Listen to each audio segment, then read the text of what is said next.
अ, मेरी दृष्टि में भाषा भावों की अभिव्यक्ति का सर्वाधिक सशक्त माध्यम है। गूंगे का गुड़ खाना, किंतु उस गुड़ की मिठास को न बता पाना और बता सकने का अगर सामर्थ्य है तो वो केवल भाषा के पास में है। पहली बात। दूसरी बात,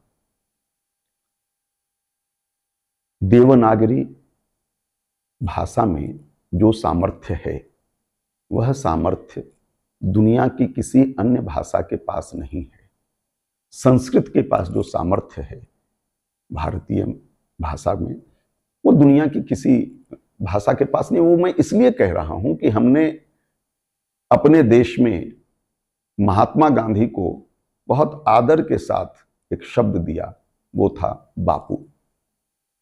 अब अगर हम इसको डैड कहें, अब अगर हम इसको फादर कहें, तो उसमें वह भाव नहीं आएगा जो भाव, जो संवेदना, जो आदर बापू में है। आंटी का मतलब मौसी भी है, आंटी का मतलब चाची भी है, फुआ भी है, बचपना है।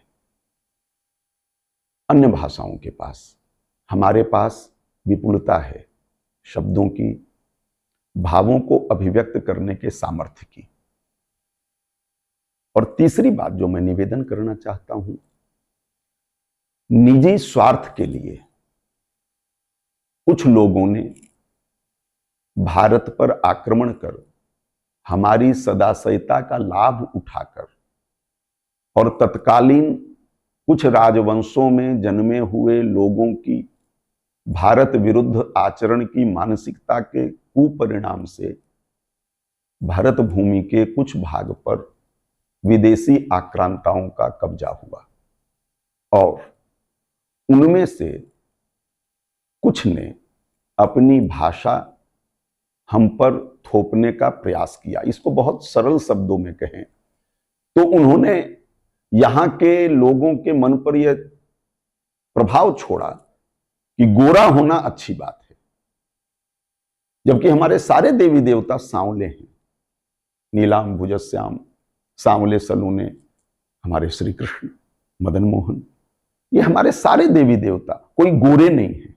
लेकिन हमें बतलाया गया कि आप जिनकी पूजा कर रहे हो देवी देवताओं की, वो तो काल, आप गोरा होना अच्छी बात है।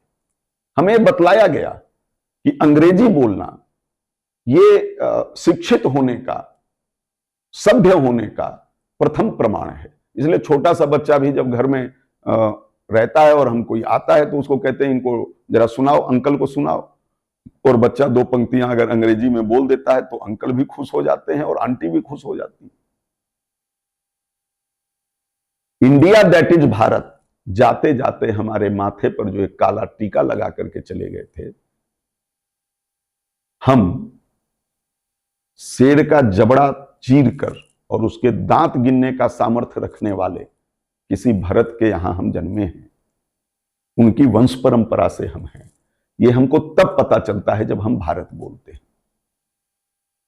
वाल्मीकि, राम, मां सबरी, कृष्ण, ये इंडिया में नहीं जन्मे थे, ये भारत में जन्मे थे। नानक हो, सूर हो, तुलसी हो, मां मीरा हो, ये भारत में जन्मे थे, ये इंडिया में नहीं जन्मे थे।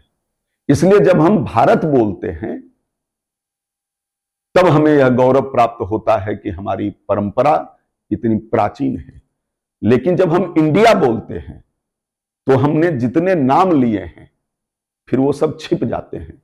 तब फिर हमारे सामने वही एनसीईआरटी की किताबें आती हैं जिसमें हमें मुगलों का इतिहास पढ़ाया जाता है और छत्रपति शिवाजी के बारे में 5 पंक्तियां लिखकर कहा जाता है कि वो पहाड़ी चूहा था।